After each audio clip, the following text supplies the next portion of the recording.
Hey guys, check this out. She's eating bread. Oh my God, so fun. But here today is the day. We're not about the richest man in Babylon. Oh man, I printed this out and like it's so cool because it's in the public domain. But this is a really freaking cool book on like getting into saving and like personal budgeting, especially if you're like younger or you're starting out and you don't really know where to go and begin, like especially if you want to get that money to start being able to invest, because you need capital to start, just a little bit, but like you need a little bit. The Richest Man in Babylon is something that came about years and years and years ago. I think this man was in like the year 1000, like something super crazy like that, and he wrote these clay tablets, and these clay tablets were about his journey. It's like a really like personal journey on finding the richest man in Babylon, and how Babylon used to be this thriving city of trade and commerce and growth, and how the richest man in Babylon was able to become extraordinarily wealthy among his citizens because he produced assets by creating loans. So he would loan people money, they'd pay him back, and that was an asset for him. If you guys aren't familiar with assets, you need a refresher, you can check out my first stock market lecture video on here, part of the series I did for free. It's linked below here. But the really cool thing with that is he goes through this story about how this man became wealthy and how he turned debtors into people that were like helping them, they had good relationships, and they were growing together. And he also covers some terrific fundamentals, like save 10% of your income and pay it to yourself and use it as a means to invest in yourself in your future. It was like duh, but like people don't get that, right? And it's tough for a lot of people. They're like, I have to have the newest technology, or I gotta increase my rent so I can have more square feet in my apartment or something like that. But they don't take that 10% of their income or more, right? If you can afford to. It makes absolutely no sense not to, especially if you're young. It's just, I mean, if you guys haven't read 9 to Noon, like we talk so much about the importance of starting out young. And we also talk about it in that free investing series below. But the important thing with that is these guys are absolutely crushing it, and the way they do it in Babylon is they would literally just take their 10% of their wealth and loan it to people, and it would grow. And then they would get the loans back, invest it again in more loans, take the new loans, invest it again in more loans. Sometimes they buy property, sometimes they would buy other versions of assets, alternative investments of sorts. And in The Richest Man in Babylon, he goes through this story, kind of like a fictitious way of how did these gentlemen get wealthy and what got them to where they are right now in the marketplace, that they are just crushing it. And the way they're able to crush it is by having these solid principles and fundamentals of personal finance set.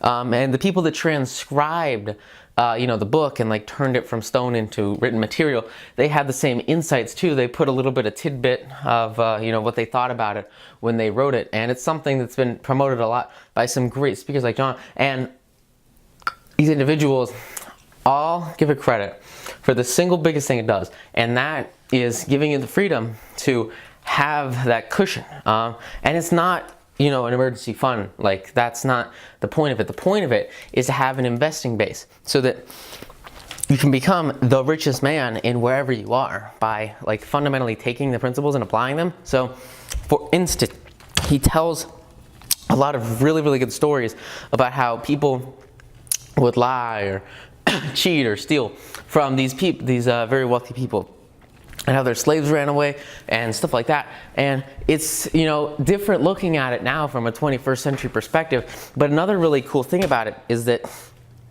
there are so many great underlying principles you can take from these stories, or like learning about, this is how you forgive people, this is how you grow with people, this is how individuals can betray, and maybe why you need to be careful with your wealth, but then still be fluid enough to transition from scene to scene and be able to understand how your losses could work, or anything with any kind of investment where there's an inherent risk. And he talks about that with how somehow you would take collateral for his loan, sometimes he wouldn't, sometimes he would lose out on them, and he was okay with that. You can write off bad debts in the IRS, it's okay. And that's kind of what he teaches from a really rudimentary level of like how Babylon got to become the biggest, most powerful city in the whole world. And then at the same time, it teaches you perspective, because now the city's just a pile of dust. It got captured, everyone had to flee, and essentially just doesn't exist anymore. So it was really interesting to see that stark contrast between, profound success and tremendous opportunity in the marketplace, then coming to eventually be, no one lives there anymore. It's a relic of history, and it doesn't matter. And it was such a profound, I'll tell you what, I'll show you guys something real quick just for you, because it's really important, right? And it's a mindset shift. And the first part of that mindset is having the abundance mindset of I have the ability to put away whatever percentage I want of what I earn, and then use that to invest in myself through either hard assets or through education, whatever it is that you want to crush it with. And then understanding at a fundamental level that at the end of the day, it's all just a speck on the grander scale of the universe. Oh my God, can I get this to like zoom? That would be the coolest thing ever. See, so it's like, you got to understand relative to the rest, why you're doing it, first of all, so that you can have like a grander sense of impact, right? So that what you're doing is something that's going to be groundbreaking. It's going to change the way that people look at greater concepts like the universe, but at the same time, it doesn't freaking matter, right? It's just a small little speck in the whole, galaxy. It's like Earth is on here. It's like you can't even see it. It's just a little dot, and that's what these people in Babylon were, right? They were just little dots in history, and in a history that is essentially just, gone now, right? And the way they were able to preserve it was by having this written text and this legacy of the wealthy individuals. And if you want to learn to be wealthy, you study the wealthy. You read books from the wealthy, and if they can crush it, they can tell you how to crush it because they're condensing their entire life into one written work. I mean, it's immeasurably powerful how much these books can just change the way that you look at your outlook on life, and then how your productivity on life and your wealth creation spurs from that. Whoa, it's cool. It's really cool. So Richest Man in Babylon is like the, basic thing. I think, this one tagged along with the Millionaire Next Door. That's a little bit of a more modern take on it, on like budgeting and being careful with what you have, and then understanding that what you have is special, and cherishing it without necessarily going too obsessed. Not like a Be Obsessed or Be Average by Grant Cardone. Both those books below, if you want to see my review videos of them, you can look at Millionaire Next Door and Be Obsessed but Be Average. But those are very different perspectives, and you have to take that and understand that, like that. If you're worrying about that 10% and putting it away,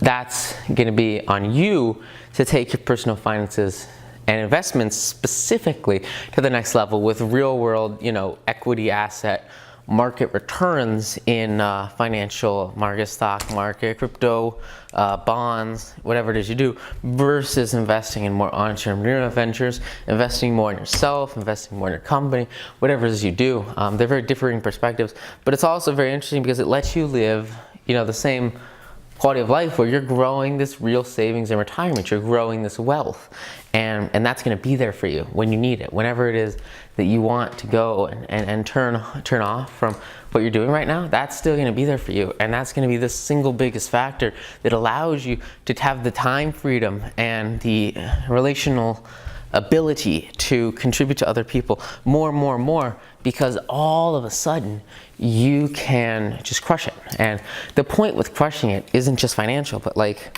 what the Richest Man in Babylon talks about is having the ability to enjoy what they do and be with the family they love, which is super freaking cool. So if you're really looking to like get out of debt and then pick wise investments, obviously I would like check out 9 to Noon, the secret workday of uber wealthy Americans, to figure out exactly how to multiply your wealth exponentially. Because that's just the way to crush it, is with understanding and investing in education, and then using that as a baseline for your financial growth in the future, specifically with financial markets, which is just what I love to do. And I'm sure you guys have seen 9 to Noon, you've seen the book. So you can really combine that with this and then take what you're saving and grow it, right? And by growing it and protecting yourself, it aligns with the principles of both books. They're killer things. So I hope you guys enjoyed it. Thank you guys for watching. I hope you have a good one. Link all the stuff below you could ever want. So thanks guys, bye.